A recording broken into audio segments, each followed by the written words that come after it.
Bismillahirrahmanirrahim. Assalamualaikum warahmatullahi taala wabarakatuh. Salam pencerahan, salam pertemuan di alam maya untuk teman-teman yang berkesempatan bersama saya pada malam ini. Apa khabar semua? Saya mendoakan agar anda semua sihat dan berada di rumah bersama keluarga, tidak merayap keluar ya. Apa khabar saudara Khairul Pak Lang?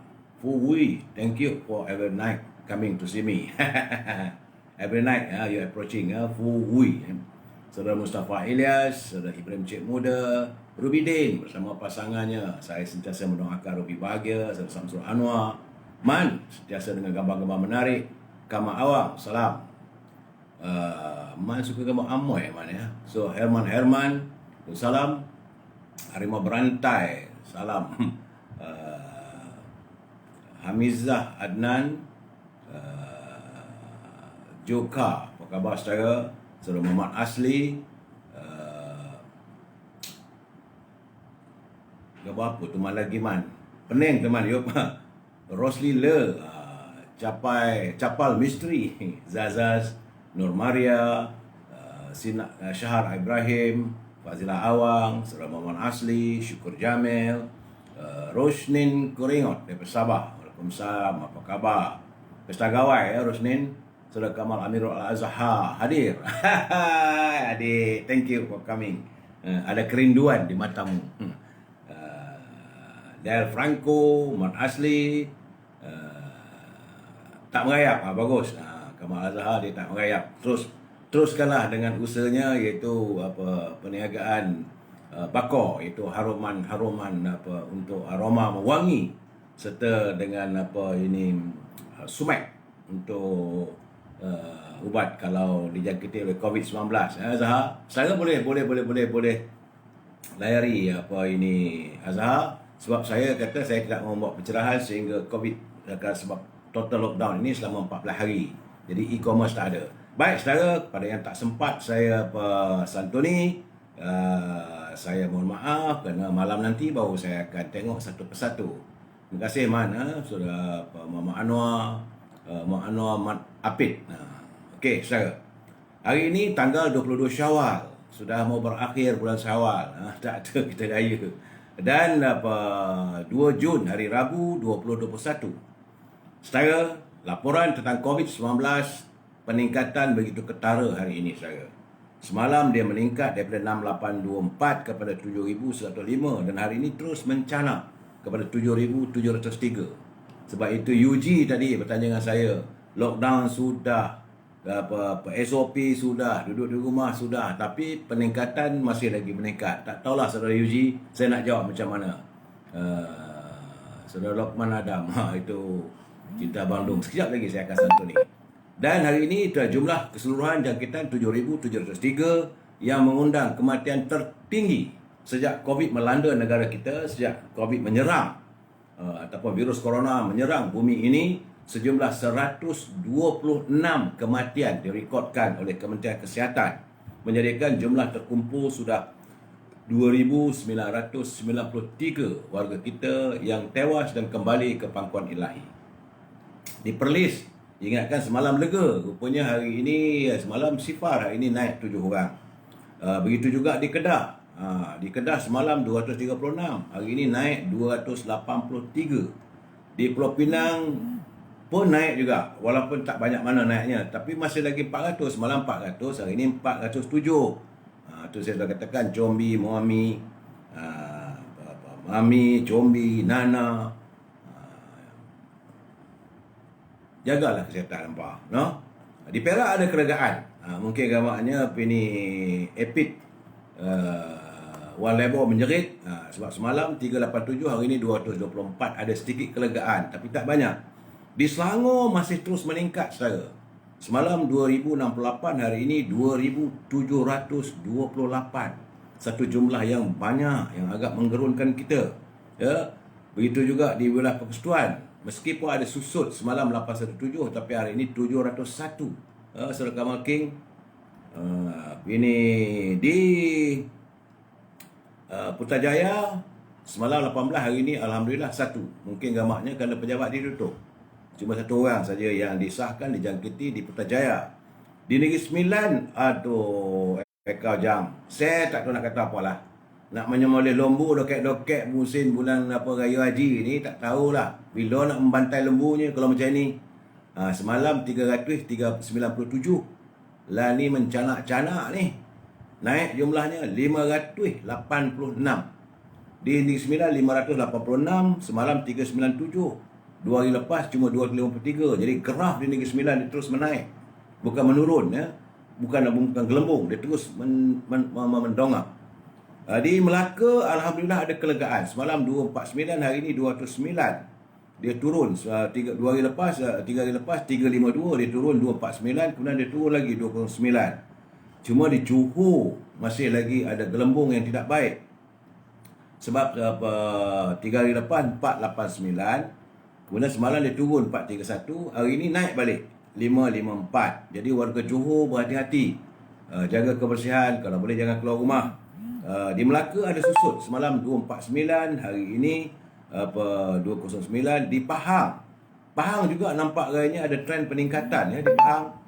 Orang Pahang kena jaga diri elok-elok sebab daripada 219 dia turun 190, hari ini meningkat 237. Di Terengganu juga meningkat, semalam 198, hari ini 224. Begitu juga di Kelantan, ingatkan ada kelegaannya.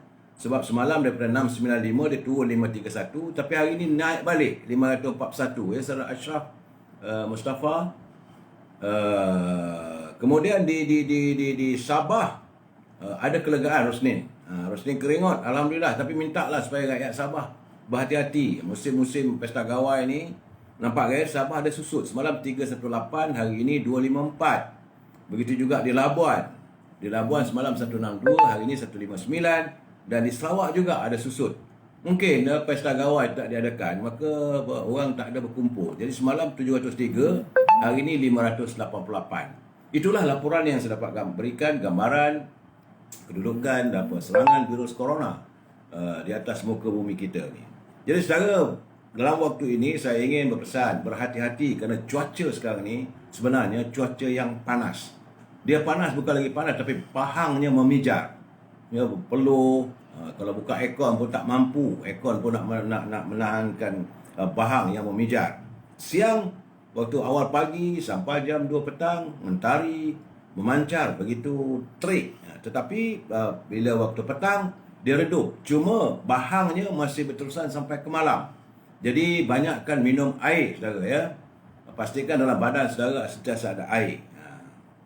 Dan satu laporan daripada negara China, ada pula lagi satu, iaitu satu lagi seperti COVID-19, iaitu serangan kesan itu satu strain baru, iaitu H1N3, iaitu sesama burung. Yang ini boleh menjangkit pada manusia kerana seorang lelaki berusia 41 tahun di Jiangsu di China telah pun disahkan dijangkiti strain sesama burung. Jadi kalau negeri China dah menjangkit, sebab itu saya kata kita tutuplah kita punya pintu ni, jangan bagi masuk. Ini disahkan oleh Suruhanjaya Kesihatan Nasional China NSC hari ini. Jadi pada awalnya lelaki itu katanya mengalami beberapa gejala ataupun simptom sebelum dibawa ke hospital untuk siasatan lanjut. Jadi hasil siasatan mendapati terdapat strain virus H1N3 yang menjangkiti tubuhnya. Bagaimanapun pihak hospital tidak menjelaskan punca bagaimana dia dijangkiti. Malah jelasnya hanya kira-kira 160 virus berisolasi yang dilaporkan sejak 40 tahun lalu. Tapi dia tak muncul balik. 40 tahun dulu ada virus ini. Saya tak senja. Orang kaya bolehlah tak keluar rumah. Orang kampung yang kerja menerai getah ni tak makan ke darah lah kalau saudara saya turut bersimpati saudara. Sebab itu kita minta supaya pimpinan negara menyantuni. Dan saudara, laporan yang saya baca tadi adalah daripada Reuters. Saudara, cuba kita lihat tentang COVID-19 dengan kehadiran Dajjal. Ini tazkirah pendek ya, yang dikirim oleh seorang pelayar kepada saya, iaitu Yad Hayati. Saya cuba pendekkan dia punya keluhan dan kenyataannya.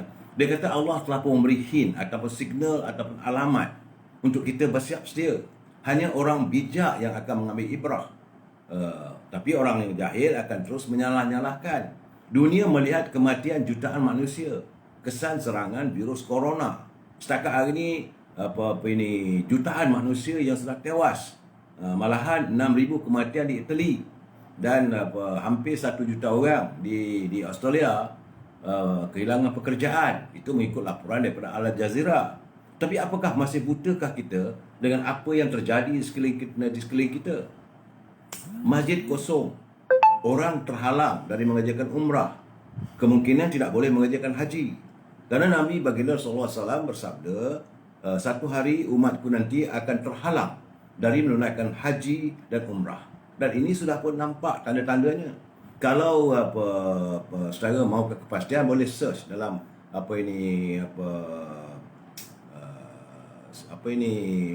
sabda junjungan, ya. Banyak hadis yang berkaitan. Dan sebenarnya kata baginda Rasulullah, tidak akan terjadi kiamat selagi mana pintu-pintu masjid masih dibuka. Tanda Dajjal itu semakin hampir kemunculannya apabila masjid-masjid sudah kosong. Masih tidak nampak lagikah kita akan kejadian ini. Cuba kita perhatikan, itu sebagaimana disabdakan, itu danau ataupun tasik Tiberias, airnya semakin mengering. Apakah tandanya itu? Itu tanda besar kemungkinan Dajjal sudah mungkin akan muncul. Kemudian kita perhatikan pula kebun kurma di Baizan. Pohonnya 100% sudah tidak berbuah. Sekarang kering kontang. Itulah tandanya sebenarnya. Semakin Dajjal semakin hampir. Ini yang disabdakan oleh junjungan Rasulullah SAW berkurun lamanya dahulu. Kalau tasik Tabrias kering, kurma di Baizan tidak berbuah, itu tanda-tanda Dajjal akan muncul. Kemudian kita saksikan pula bangunan tinggi-tinggi dibina. Masing-masing berlumba-lumba membangunkan gedung-gedung yang mewah. Kerana baginda Rasulullah SAW pernah bersabda, dan bila engkau menyaksikan mereka yang berjalan tanpa alas kaki, tidak berpakaian, fakir dan pengembala kambing, akhirnya berlumba-lumba membuat bangunan yang tinggi. Ini hadis riwayat Muslim. Dan sekarang ini tanda itu sudah jelas. Contohnya menara jam di hampir-hampiran dengan Kaabah, Burj Khalifah dan Kingdom Tower. Jadi mereka semua ini adalah dari keturunan Arab yang dulunya fakir, dan mereka juga adalah pengembala kambing. Tanah Arab sekarang dah mula menghijau. Kalau dulu cuma ada padang pasir, jadi jauh sekali mau dicengah oleh salji. Tapi hari ini salji sudah turun di tanah Arab. Jadi kalaulah Dajjal muncul, maka ramai akan kehilangan ahli keluarga. Kerana ada ahli keluarga yang lemah imannya, pasti akan menjadi pengikut pada Dajjal. Jadi kalau Dajjal keluar, dia tak ada pilih. Sama ada anda cantik ke, anda hodoh ke, dia tak peduli. Paling penting adalah iman kita akan roboh. Jadi tiba masanya kita sedar diri, tambahkan ilmu, terus bersedia ke arah untuk menjadi orang bijak. Kerana orang bijak adalah orang yang sentiasa bersedia. Bersama-samalah kita bermuhasabah. Semoga bermanfaat. Ya, saudara, terima kasih kepada Yad Hayati yang menghantar kiriman kepada saya. Baik, saudara, itu tazkirah pendek. Salam impian monetorium dan kumpulan wang simpanan pekerja RM10,000. Saya harus mengutarakan juga, walaupun hari ini semua pejabat kumpulan wang simpanan pekerja dah ditutup selama 2 minggu. Tidak dapatlah rakyat untuk berurusan sama ada nak mengeluarkan ataupun untuk mengambil pengeluaran wang mereka di pejabat kumpulan wang simpanan pekerja. Jadi sebab itu saya mesti mewawarkan bahawa kalau kerajaan sentiasa berbelanja tanpa had, negara akan muflis. Sebab itu kita menuntut supaya parlimen segera diadakan. Tajuk perbincangan kita malam ini adalah, mestikah rakyat terus menderita? Ini persoalannya. Mestikah rakyat terus menderita? Sebelum saya memberi pencerahan, kita santuni dulu pantun Pak Nazir. Saudara, sebab saya suka pantun Pak Nazir ni, bahasa-bahasanya indah dan boleh menegur dengan cukup berhemah.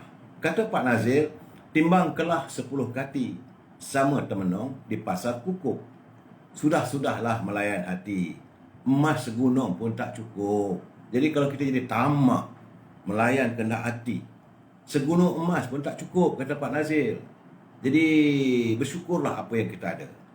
Kemudian katanya lagi, pergi pekan membeli dedak, mahal harganya, kata Pak Ripin. Rakyat dijadikan seperti bidak, rendah nilainya di mata pemimpin. Bidak tu bidak-bidak di papan catur. Bila kita main catur kan ada bidak-bidak tu. Jadi rakyat dijadikan seperti bidak oleh pemimpin. Jadi nilainya begitu murah gitu ni. Macam saya katakan lah, apa yang berlaku di Kota Baru, wakil rakyat menilai warga Kota Baru RM20 saja. Tak tahulah saya saudara apa nak jadi negara kita sekarang ni. Baik saudara, sebelum saya memberi pencerahan seterusnya, saya mesti mengingatkan anda, mereka yang menyunting semula live yang saya lakukan dan masuk ke dalam channel YouTube ataupun Instagram atau Facebook adalah menjadi tanggungjawab anda di atas setiap suntingan yang dilakukan. Pihak saya tidak akan bertanggungjawab langsung ke atas komen-komen yang diberikan oleh pembaca ataupun setiap suntingan. Sila pastikan anda berfikir panjang terlebih dahulu sebelum menulis komen anda.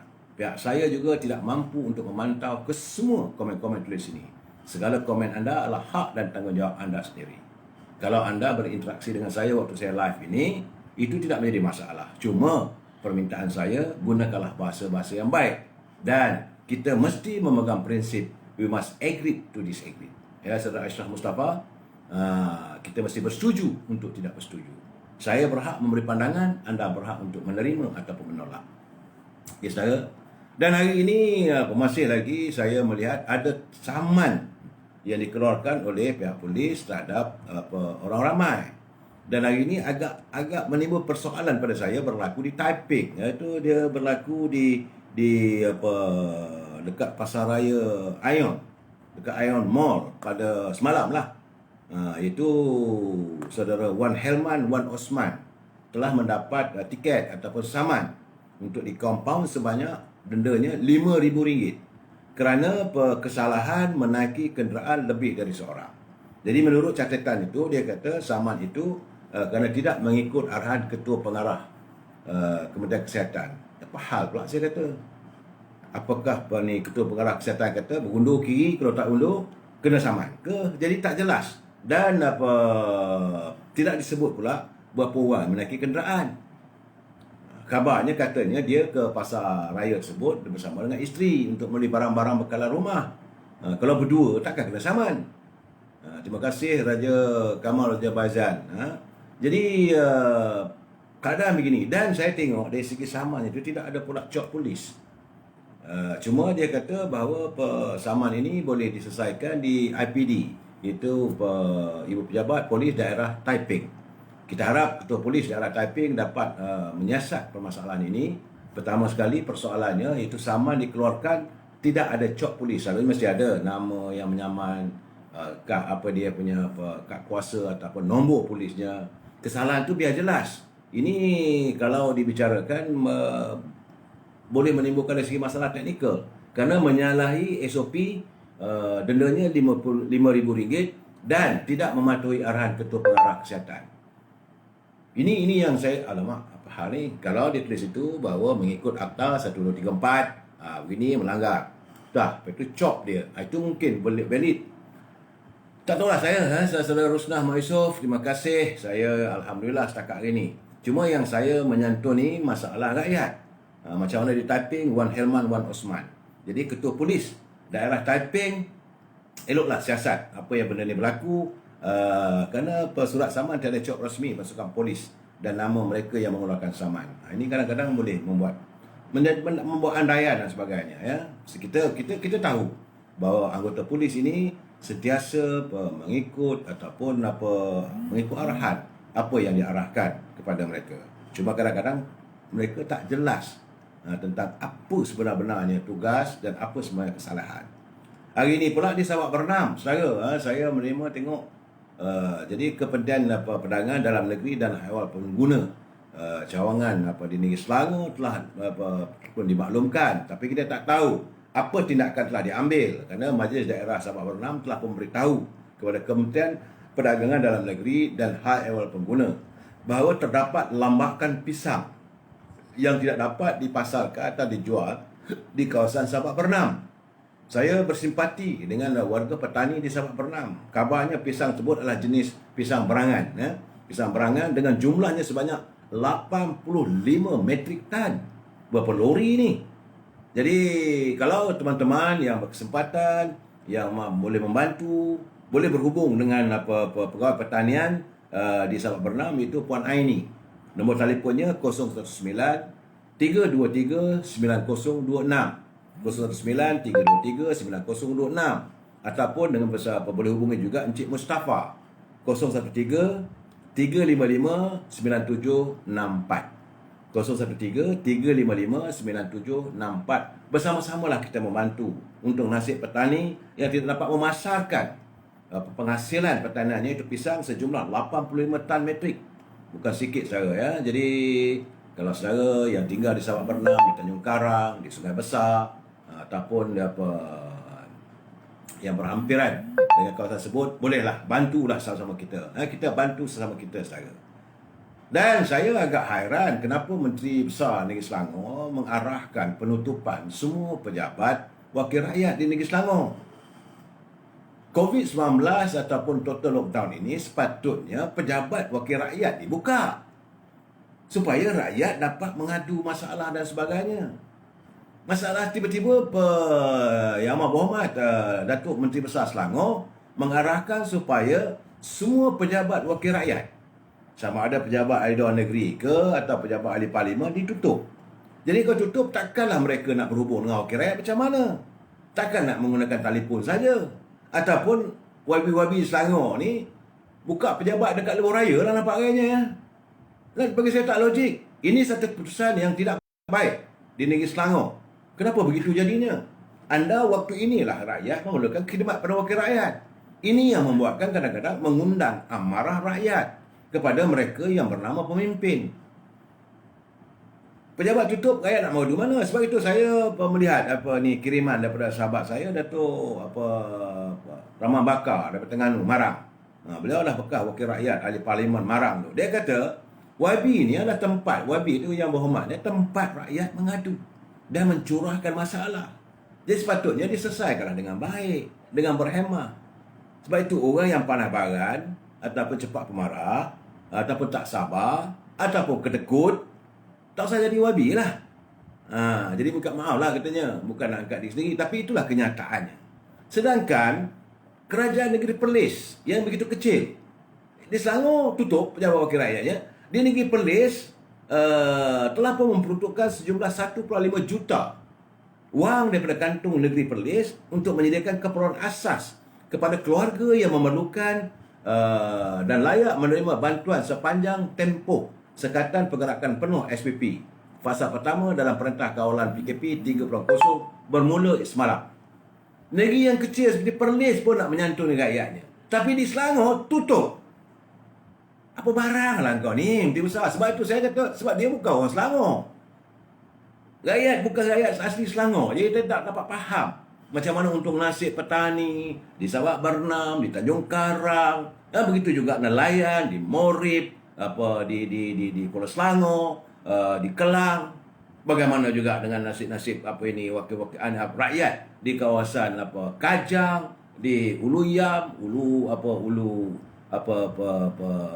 Langat, Kuala Langat. Jadi negeri yang besar yang sepatutnya makmur, tiba-tiba pejabat wakil rakyat ditutup. Apa barang lah you ni lepas satu-satu. Itulah akhirnya orang menimbulkan macam fitnah. Jadi apakah ini kerana nasihat daripada sisa politik anda, Juriah, yang bermak Juriah daripada Pulau Selangor? Tak tahulah saya. Sebab Juriah adalah ahli Dewan Negeri kawasan Bukit Melawati. Dilantik sebagai Menteri Setiausaha Politik pada Menteri Besar. Ini yang menimbulkan banyak persoalan. Jadi dalam keadaan begini, saya tak mau campur lah soal ini. Itu soal peribadi. Tetapi kenapa ditutup pejabat wakil rakyat? Apakah arahan Azmin? Sebab anda juga mengikut kehendak apa yang Azmin ni. Tak tahulah apakah saya persoalan. Sebab sepatutnya dalam saat-saat begini, pejabat wakil rakyat mesti buka. Inilah masanya wakil rakyat, ahli Parlimen, ahli Dewan Undang Negeri menyantumi kehidupan rakyat. Jadi saudara Carlos dia kata peliklah sekarang ni. Memang pelik sekarang ni. Tindakan yang bukan-bukan. Kerajaan negeri Perlis boleh menyediakan peruntukan untuk menyampaikan. Saya ucapkan tahniahlah pada Datuk Seri Azlan Man. Memang begitu prihatin beliau pada rakyatnya. Negeri kecil, bukan ramai pun wakil rakyatnya. Sebab itu kertinya dia akan mengeluarkan perbelanjaan apa semua. 1.5 juta disediakan immediately. Sedangkan Perlis kita tahu negeri yang tidak begitu banyak hasilnya. Sebab itu apa yang ditulis oleh saudara Amy Sharif dihantar pada saya petang tadi. Dia kata, yang rakyat cadang supaya gaji YB dipotong sebab rakyat melihat menteri-menteri ni tak buat kerja. Usahlah begitu, soalan pun tak berjawab. Jauh sekali untuk melawat kawasan, akhirnya dah jarang. Jadi kalau begitu keadaannya, potonglah gaji mereka, gunakanlah gaji itu membantu rakyat. Tapi apa yang dilakukan oleh Tan Perdana Menteri, dia tak bagi dia potong gaji selama 3 bulan. Pula dah, ini bertentangan dengan akta penggajian. Patutnya potong allowance, yang banyaknya allowance, gaji tak banyak mana. Tapi gaji pun sepatutnya sebagaimana yang disarankan oleh Yang Berhormat Mulia Tengku Razali, dia kata at least 70% potong. Bukanlah kosong, nil langsung, tidak. Kalau kosong, saya bersetuju dengan pandangan Bersama Ricci. Dia kata kalau di Parlimen tu menjadi ketakutan ada di Parlimen, kalau ada usul yang dibawa oleh pembangkang atau ahli-ahli Dewan Rakyat membawa usul supaya gaji menteri dipotong RM10. Kerana kalau gaji dipotong RM10 pun itu ketakutan kepada seorang menteri, dia kena letak jawatan. Ini tak ada gaji 3 bulan. Artinya 3 bulan letak jawatan lah semua. Itu gambarannya ya, Saudara Amy Sharif. Jadi rakyat menunggu bantuan daripada pemimpin. Tetapi pemimpin kalau macam ni keadaannya, macam di Selangor dan sebagainya, aduh, letih lah kita tengok. Memang kita dengar murni hati yang bawa Perdana Menteri nak bantu, ada peruntukan 40 bilion. Sebab tu saya katakan, dia orang dah mula rehat lah, gaji dah potong 3 bulan. Itu saya kata Saudara Taram Shah di Muar tu nak macam mana Saudara Taram Shah. Jadi dalam keadaan sekarang ini, gaji dah tak ada tu, bukanlah sepatutnya kau tak turun. Kalau tidak, kenapa kamu berkempen dulu, undilah saya, pilihlah saya akan memastikan anda rakyat dibela semua. Saudara Sharif Afin dia kata kes tinggi. Ini bukan soal kes tinggi sebab kita ada apparatus. Ahli Parlimen ni sebenarnya dah dapat vaksin. Itu gambaran yang saya lihat keadaan yang tak logik lah, tak ada logika. Kemudian ini satu hal lagi ni, tiba-tiba kerajaan buat U-turn. Iaitu tentang Khairy Jamaluddin yang menjaga vaksin. Mula-mula dia kata rakyat boleh buat pilihan nak gunakan vaksin jenis apa. Jenis melalui Masjatra, vaksin ada macam-macam lah. Apa jenis vaksin pun saya tak tahu. Tapi yang saya tahu lah ini Zeneca lah, Sobek lah, macam-macam nama lah. Itu mula-mula dulu kata rakyat boleh buat pilihan. Masuk dalam saya sejahtera, saya nak pakai vaksin Zeneca. Hari ini tak ada. You kena terima apa saja vaksin yang disediakan oleh kerajaan. Ini bagi saya ini seolah-olah dah tak betul ni. Sebab semalam saya dah katakan bahawa kena bertanya dengan doktor. Vaksin apa yang sesuai? Kandungan dalam vaksin tu apa? Kita bukan menentang vaksin. Kita mahu semua rakyat mengambil vaksin, tetapi biarlah kesesuaian dengan DNA ataupun dengan hormon-hormon dalam badan itu supaya tidak berlaku sebarang side effect ataupun kesan sampingan. Ini tidak kena terima juga. Mungkin Zeneca ke apa ke. Dan sebab itu saya kata apa yang disuarakan oleh persatuan doktor-doktor perubatan, doktor pengawal perubatan yang swasta, mereka kecewa kerana sehingga saat ini Khairy Jamaluddin ataupun Menteri Kesihatan tak berhubung dengan persatuan untuk digunakan semua klinik-klinik yang ada untuk memberi suntikan vaksin pada rakyat. Masih lagi berdegil, masih lagi nak buat di stadium, masih lagi nak buat di dewan-dewan, dan ini mengundang supaya rakyat ramai. Bila ramai, jangkitan itu boleh berlaku. Apakah mereka yang datang untuk mendapat suntikan itu adalah free ataupun tiada jangkitan virus corona? Ini gambarannya sebenarnya. Kalau dia buat di klinik, satu klinik satu daerah tu ada berapa? Mungkinlah satu kawasan daerah tu ada penduduk lebih kurang 30,000 lah misalnya, jumlah keseluruhan. Jadi boleh disusun atur dan hantar bekalan vaksin itu pelbagai jenis supaya doktor yang ada di situ boleh membuat semakan jenis apa, cek darah dia semua supaya dapatlah suntikan ini, vaksinasi ini dilakukan dengan sesempurna mungkin. Kita tahu rakyat mesti kalau boleh cubalah untuk kita melakukan vaksinasi ini sesegera mungkin, sebab kita lihat negara-negara lain dah boleh buka macam di England. Di Inggeris sekarang ni rakyat dah free. Dah boleh hidup bebas, tak payah lagi tak pakai topeng tutup pelitup muka. Begitu juga di Mongolia, begitu juga di negara Australia, begitu juga di New Zealand. Rakyatnya dah bebas kerana adanya vaksinasi. Tetapi negara kita ni vaksinasinya macam mana? Cara proses tu buat. Janganlah tunjuk kamu sebagai menteri ikut cakap kamu saja. You are not, walaupun kamu keluar dari Oxford, kamu bukan pijak sangat. Setakat nak bercakap orang putih okey lah. Oh, you know, the vaccination, ini diri Melayu lah bangang. Geram saya tu. Nah, saya marah kerana dia tak mengindahkan. Malayan Medical Association Presiden Dr. M. Subramaniam pun dah bercakap. Datang. Jumpa dengan dia orang, bincang macam mana nak melaksanakan vaksinasi untuk rakyat ni. Inilah masalahnya kadang-kadang ni, tunjuk sombong. Kamu rasa kamu menteri, semua kena ikut kamu. Dan lepas tu, ni aku di klinik swasta tak payah. Mereka juga lah rakyat negara ini nak menyumbang sama. Mereka juga turut bersimpati dengan frontliner yang bergelut di lapangan. Kita nak segera supaya virus corona ni segera terhindar. Jadi kamu ni apa hal ni? Kamu seolah kamu ni vaksin ni, bila sebut vaksin, orang akan ingat Khadijah Jamaluddin. Bagi saya, sebut vaksin, teringat Khadijah Jamaluddin, orang akan bertanya. Begitu jumlah besar peruntukan diberi, mana perginya? Sampai ke berapa jumlahnya? Orang akan bertanya. Nah, ini keadaan saya cakap terus terang. 4 orang yang kalau tukar kerajaan pun 4 orang ni perlu disiasat nanti. Iaitu Tan Sri Yang Mohamad Perdana Menteri, Tengku Zafrul Menteri Kewangan, Khadijah Jamaluddin dan Adam Baba. Sebab rakyat sudah menimbul tanda tanya sejauh mana pemberian vaksin ini semua tu benar-benar tuntas, benar-benar telus. Dan ini PSC kena buat siasatan lah. Kita tidak menuduh, tapi perlu ada siasatan kerana kita merasakan bahawa apa yang berlaku sekarang ni macam saya kata semalam, iaitu ini kerajaan di Belanda. According to Daily News Source, the Belgian government officially revealed, mendedahkan bahawa Malaysia cuma membayar 1 bilion untuk 33 juta vaksin daripada pembekal. Jadi kalau 33 juta dos, sepatutnya boleh sampai ke semua lah Sabah. Tapi dos ini apa? Dan kata Belgian ini dibayar cuma 1 bilion, sedangkan peruntukan 3 bilion. Ini persoalan. Bukan saya menuduh. Tidak, saya baca benda begitu. Jadi, unfortunately, the Malaysian government announced that it has paid 3 bilion for only 10 million vaksin. Sebab katanya bahawa kerajaan Malaysia mengumumkan bahawa ia telah membayar sejumlah 3 bilion untuk mendapatkan bekalan sejumlah 10 juta vaksin. Jadi, ke mana perginya? Ini persoalan saudara, ini perlu ini. Dan saya lihat nanti marah betul lah Datuk Bermuta. Datuk Bermuta selaku Timbalan Ketua Menteri Sabah, dia marah.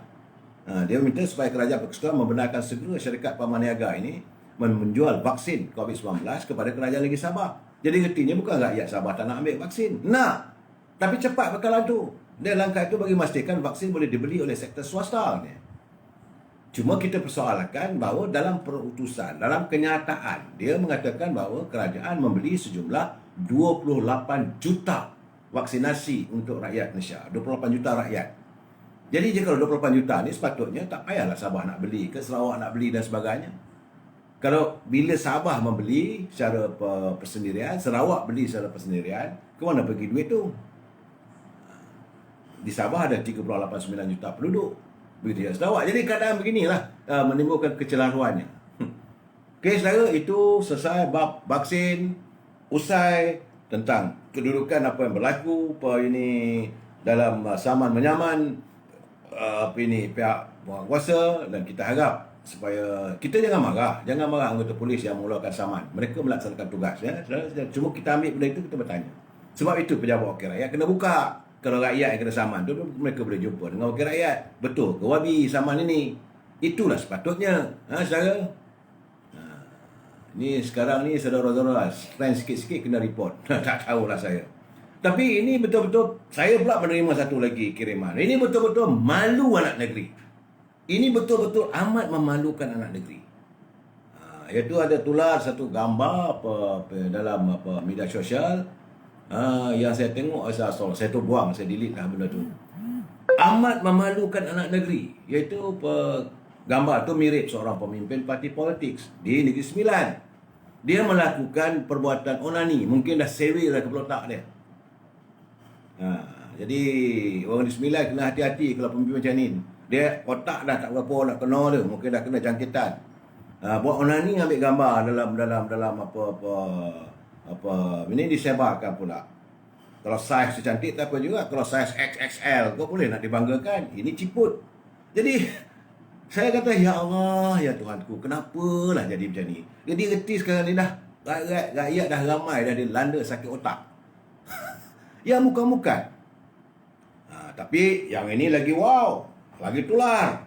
Iaitu gambar Menteri Pertahanan Datuk Ismail Sabri. Dia ambil gambar di hadapan pintu dia. Adalah dia note kat situ, saya dah tutup pintu depan. Titik. Apakah pintu belakang dibuka? Ini menimbulkan persoalan. Jadi orang pun bertanya, apakah ini tutup pintu depan, ada pintu belakang. Jadi ataupun kau tutup pintu, orang lain pula buka pintu. Macam brother, inilah nasibnya saya katakan bahawa melukut di tepi gantang.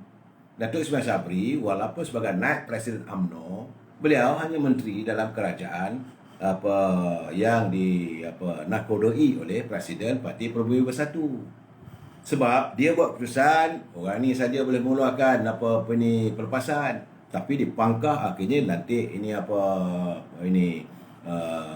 Azmin Ali. Lepas masuk Azmin Ali, kemudian katanya saya tak tahulah, kabarnya mengatakan bahawa banyaklah perniagaan-perniagaan yang boleh dibuka. Jadi kalau boleh dibuka, apa artinya total lockdown? Dan termasuklah permasalahan yang menjadikan rakyat marah sangat-sangat apabila kilang arak pun boleh beroperasi. Jadi kabarnya ada perbincangan dalam mesyuarat dalam kalangan menteri apa semua tu, sampai tumbuk-tumbuk meja lah. Saya kata tak payah tumbuk meja. Sebab tu saya katakan bahawa sudah sampai masanya orang tak hormat kita. Ini kena ingat. Ahli-ahli parlimen daripada UMNO yang menjadi menteri, anda sekadar melukut di tepi gantang. They don't care about you. Cakap anda tu, sekarang ni memang Ismail Sabri bertanggungjawab bila orang bercakap tentang COVID.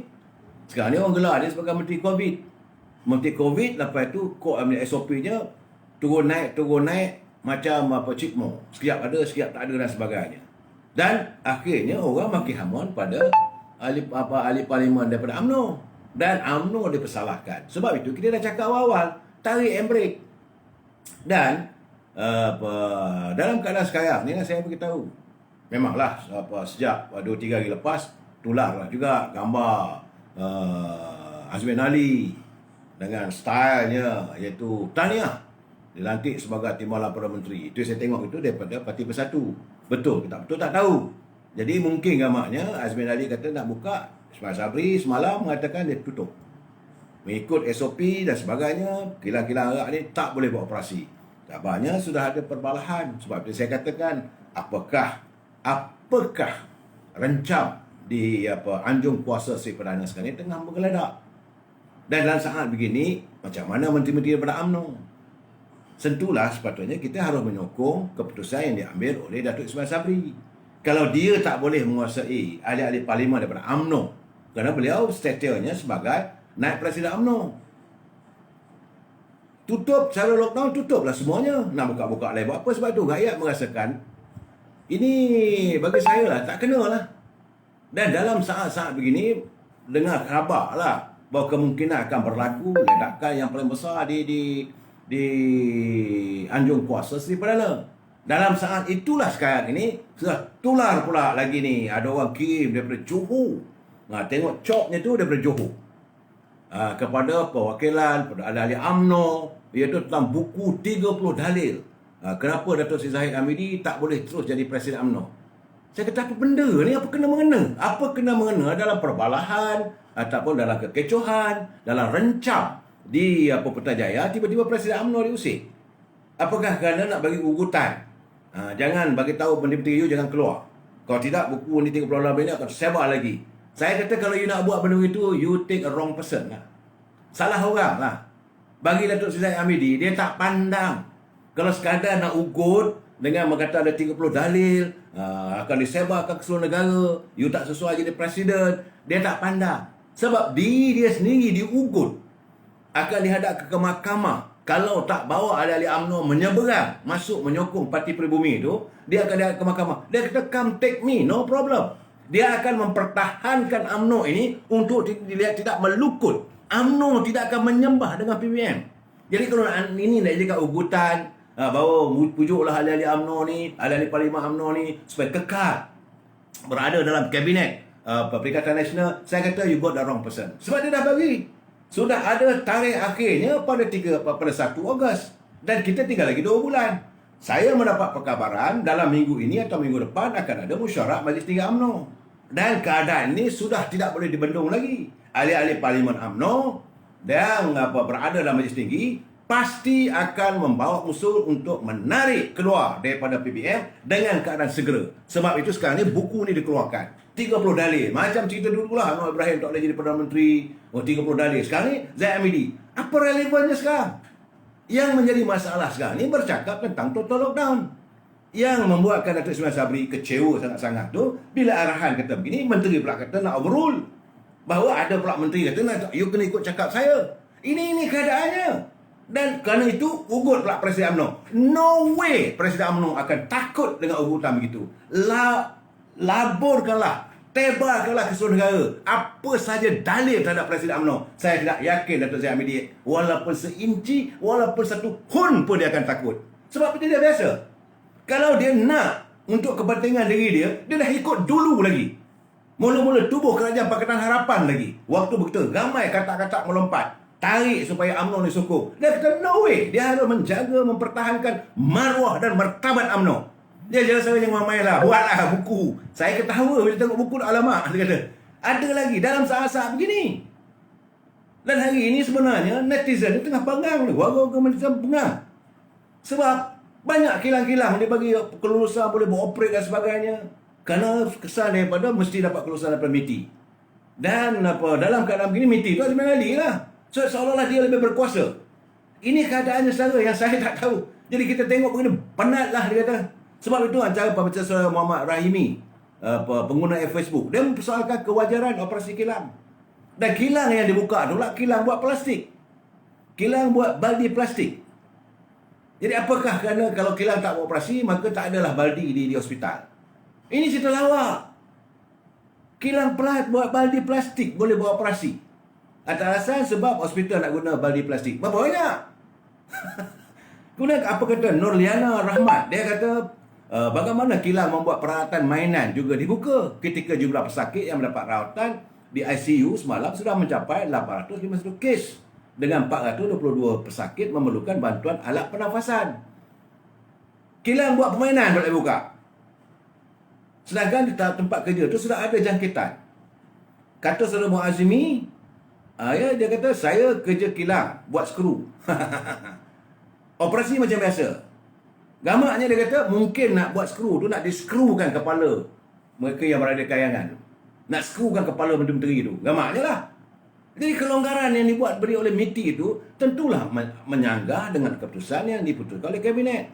Dan itu membuatkan Mas Sabri tak senang hati. Dan keadaan begini, tentulah UMNO akan meledak. Saudara.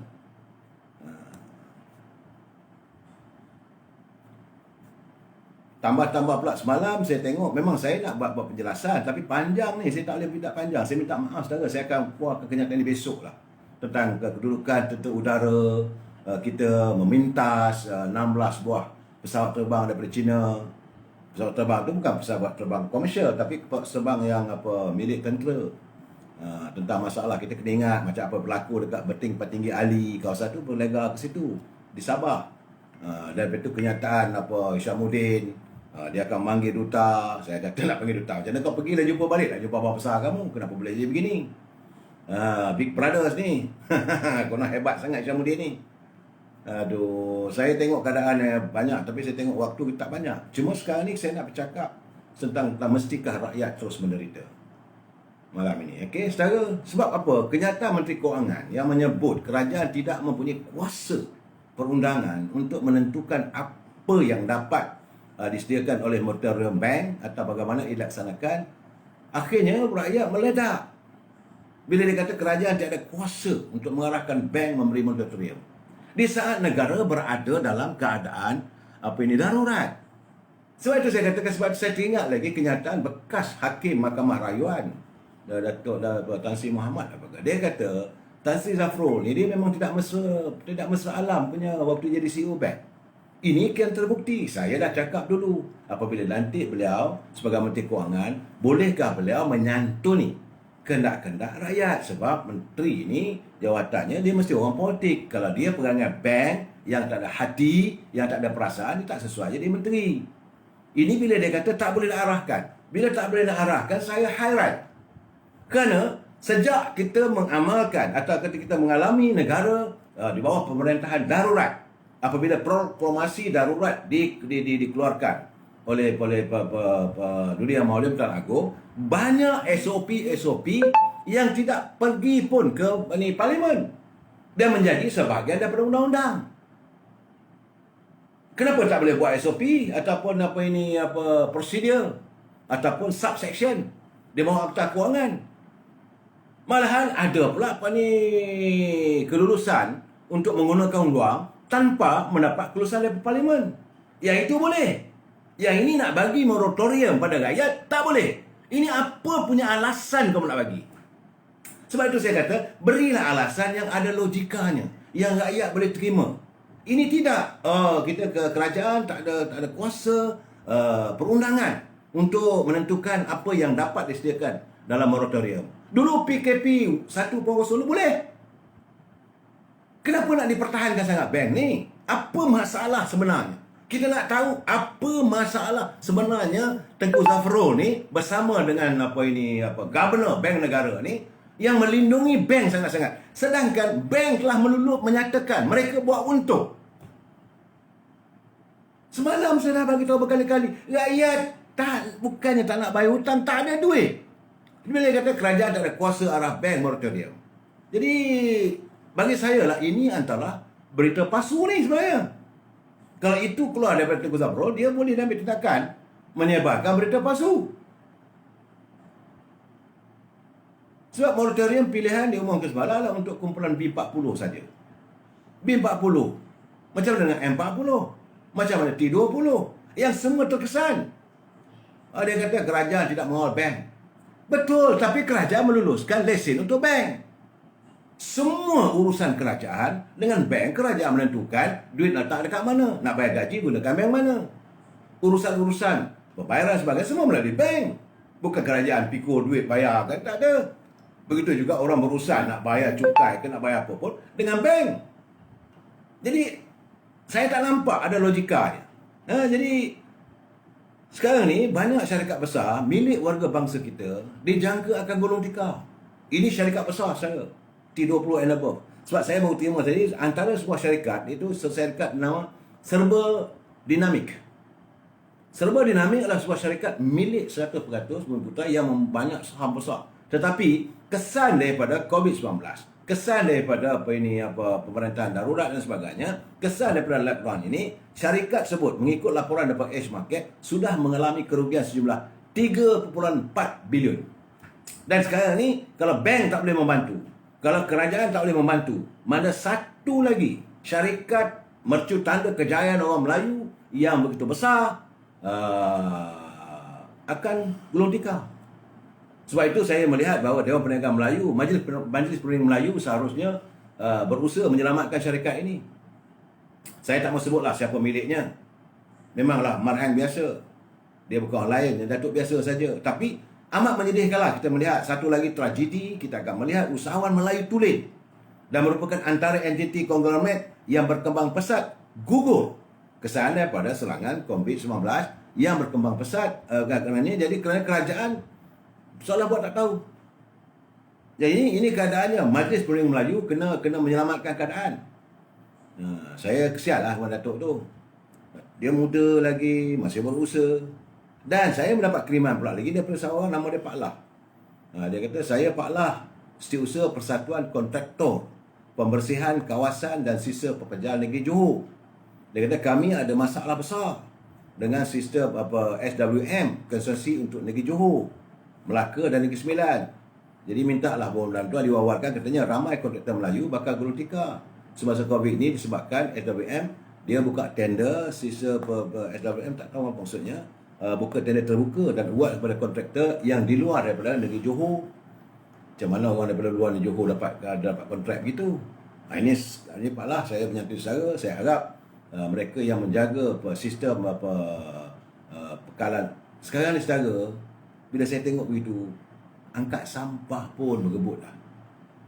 Inilah yang terjadi sekarang ni, angkat sampah, kontraktor yang angkat sampah. Bukan nak dapat kontrak buat bangunan, bukan dapat kontrak untuk menyelia bangunan atau membekalkan, tidak. Nak angkat sampah pun. Saya tengok keadaan ni, ya Allah. Sebab itu kata saudara Kamal Zaman Ramli. Dia ada kiriman saya, dia kata, bagaimana kami nak hidup?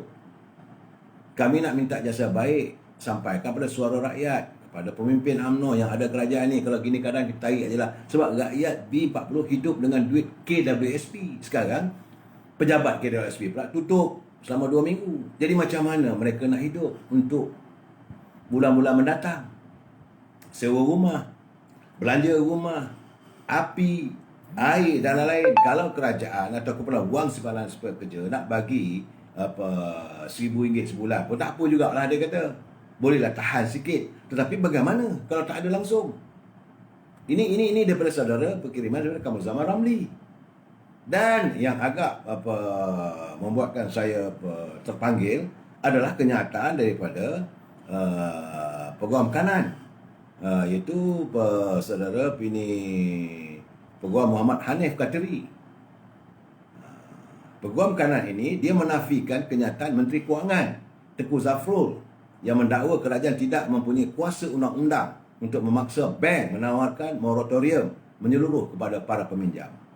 Ya, dengan keadaan darurat yang masih berkuat kuasa, kata Hanif, kerajaan hanya perlu membuat peraturan darurat yang akan membuat mereka ada kuasa. Buat peraturan darurat, dia ada kuasa lah pula untuk melaksanakan apa yang nak diharapkan. Dia tak boleh kata tak ada kuasa. Dengan kuasa darurat, kerajaan telah menangguhkan prosiding parlimen. Ini kata Saudara Hanif Kateri. Darurat parlimen pun kamu boleh tangguhkan. Malahan kamu meluluskan perbelanjaan tanpa membentangkannya di parlimen dan membenarkan mengambil alih harta persendirian jika diperlukan untuk membantu mengelakkan mengendalikan pandemik COVID-19. Semua ini dibenarkan walaupun nampak seakan-akan salah.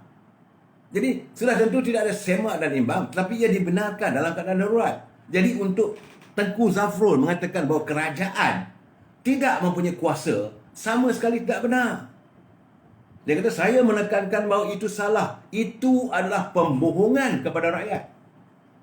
Dan menurut kata Hanif Kateri, bahawa peraturan itu dapat menjadi satu peraturan sederhana yang menetapkan bahawa semua perkhidmatan kewangan dengan jumlah tertentu ditangguhkan dalam pembayarannya, denda pembayaran lewat dan sebagainya untuk jangka waktu tertentu. Dengan cara ini, kerajaan dapat memaksa bank untuk memberikan moratorium pembayaran pinjaman dalam apa jua syarat difikirkan sesuai. Dan ini dapat dipatasi kepada kemudahan-kemudahan tertentu. Jadi ini keadaan saya sebab bank mengikut laporannya, Melayan Banking 2 hari lepas saya dah nyatakan. Dalam media, public bank, Melayan Banking untung 6.4 bilion. Public bank untung 4.87 bilion. RHB untung 2.3 bilion. Bank Rakyat untung 1.38 bilion. CIMB Group untung 1.19 bilion. Ni macam mana katakan bank rugi? Dan kenapa tak boleh kerajaan menggunakan dekri you sebagai Menteri Kewangan? Saya sebagai Menteri Kewangan menandatangani dengan ini, mengarahkan kepada Gubernur Bank Negara supaya meminta semua peminjam-peminjam pada bank ini diberikan pengecualian ataupun moratorium untuk membayar ataupun melunaskan bayaran ansuran. Itu kepada mereka yang nak ambil Dia tak perlu ada syarat. Ini mesti letak syarat, mesti pohon. Sampai bila tak selesai masalah ni? Jadi kalau begitu, you are not fit to be the Minister of Finance. Jadi anda mau nak menjaga bank saja. Memanglah you letak belakang ni sebagai orang bank. Kadang-kadang ini saya nampaklah bahawa bercelaru sangatlah sekarang ni. Celaru yang amat sangat. Sebab itu, kata Datuk Razif daripada Senajib, dia kata bercakap benar lah. Menteri Kewangan kata kerajaan tak kawal bank dan tak ada kuasa untuk suruh beri moratorium. Ini Datuk Senajib pula dia kata. Bercakap benar lah, dia kata. Jangan main pusing-pusing. Dia kata Menteri Kewangan kata kerajaan tak kawal bank dan tak ada kuasa untuk suruh beri moratorium pinjaman atau tentukan bentuk bantuan bank kepada peminjam. Tapi boleh pula klaim kredit untuk moratorium 6 bulan pada tahun lalu. Ordinan darurat, kata Senajib, boleh untuk mengambil alih. Contoh macam kem program latihan khidmat negara. Boleh ambil alih, begitu aja. Dan kem-kem swasta. Boleh gantung akta kewangan untuk membenarkan kerajaan berbelanja sesuka hati. Kemudian boleh pindah kompaun maksima. Langgar SOP daripada 1,000 kepada 10,000. Boleh. Tanpa dibawa ke parlimen. Dibawa akta darurat. Boleh pindah akta. Kuan pun boleh dikorek berbilion-bilion daripada tabung kuan. Jadi boleh gubal undang-undang khusus berita palsu dengan denda 100,000 dan penjara 3 tahun. Jadi dia kata bercakap benar lah. Tapi tak boleh pula nak guna kuasa darurat untuk suruh bank buat moratorium pinjaman. Bagi golongan B40, M40 serta peniaga kecil dan sederhana untuk tempoh 3 bulan. Di saat kita mengalami total lockdown. Jadi tak ada kuasa darurat pun tak apalah. Sebab kuasa Bank Negara Malaysia dan Kementerian Kewangan ke atas bank-bank Malaysia adalah sangat besar. Itu kenyataan daripada mantan Perdana Menteri Datuk Seri Najib. Dia bercakap apa yang dia tahu sebab melalui pengalaman beliau. Jadi Tengku Zafrul ni boleh buat kenyataan kerajaan tak ada kuasa ni. Ini apa punya alasan kamu beri? Kita tak faham. Semalam banyak dia orang bagi kenyataan. Sebab itu kita sekarang ni dalam suasana yang tak menentu. Menteri dilihat seolah-olah tak tahu buat kerja. Apa yang berlaku, perbalahan memang berbalah lah. Kabarnya lah, saya tak tahu. Saya dapat macam-macam. Hari ini saya punya phone tak larat nak layan. Penuh. Semua persoalannya, pertama sekali soal moratorium. Yang kedua, soal tentang bagaimana nak membantu rakyat yang terkesan. Wakil-wakil rakyat, inilah masanya anda turun ke gelanggang. Tapi kalau macam ini Selangor, dah tutup, dah buat macam mana? Dan suasana yang begini, kita dah buat lockdown, masih lagi jangkitan virus corona mendadak. So apa sebenar-benarnya kerajaan kita sekarang ni? Kita tak tahu. Dan rakyat penuh dengan 1,000 tanda tanya. Apakah mereka mempunyai masa depan dilindungi oleh pemimpin yang sebegini? UMNO sebagai yang nyatakan dalam seminggu 2 ni akan mengadakan mesyuarat. Dan cara terbaik untuk UMNO lain tak ada. The best thing untuk UMNO is withdraw lah. Sebagaimana yang dinyatakan oleh Yang Mulia Tengku Razali Hamzah. Banyak orang tanya dengan saya, dia kata, Datuk selalu sebut Tengku Razali Hamzah. Kenapa? Sebab saya melihat antara pimpinan yang tak ada, yang bersih, yang tidak terpalit dengan masalah adalah Tengku Razali Hamzah. Dan beliau adalah mantan Menteri Kewangan yang sepanjang beliau mengendalikan Kementerian Kewangan tidak menimbulkan masalah, malahan pembangunan negara berjalan dengan baik.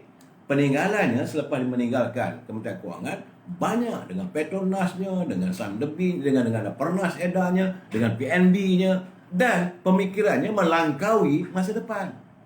Dan saya yakin kalau beliau berada dalam kerajaan, tentulah masalah kita dengan China ni tidak akan bermasalah.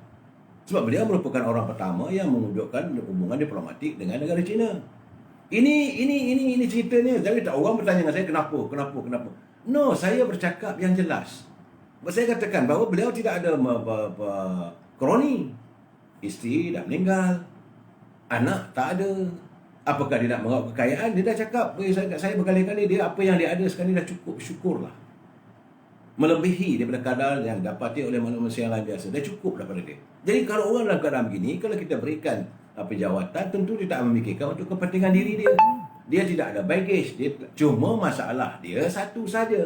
Dia orang luruh dan tidak akan bertoleransi kepada sebarang percaturan yang sempang peranang. Dia tak akan bersetuju kalau ada belit membelit dalam kerajaan. Dia tak akan setuju kalau menteri dilihat cuba ciluk sana, menciluk sini. Dia tak akan bersetuju. Apa yang kita alami hari ini. Dan paling penting adalah rakyat mesti diutamakan. Itu bagi dia. Terpulang pada saudara, kita bincang lagi malam esok. Wabillahi taufiq wal hidayah. Assalamualaikum warahmatullahi wabarakatuh. Selamat malam.